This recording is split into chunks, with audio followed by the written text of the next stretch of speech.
হযরত ওমর রাদিয়াল্লাহু তাআলা আনহুর জামানায় এক গায়ক ছিলেন। সে গান গেয়ে জীবিকা নির্বাহ করতেন।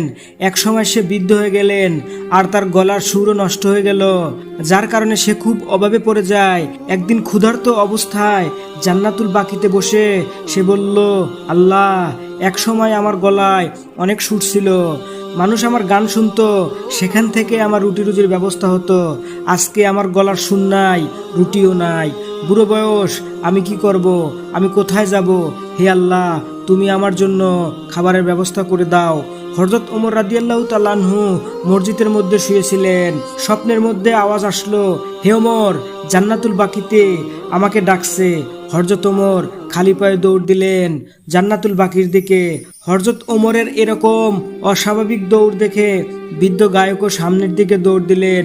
হযরত ওমর রাদিয়াল্লাহু তাআলা আনহু পিছন থেকে ডাকলেন, ভাই থামো, আমি এখানে আসিনি, আমাকে পাঠানো হয়েছে। গায়ক বললেন, কে তোমাকে পাঠালো? হযরত ওমর রাদিয়াল্লাহু তাআলা আনহু বললেন, যাকে তুমি ডেকেছো সেই আমাকে পাঠিয়েছে।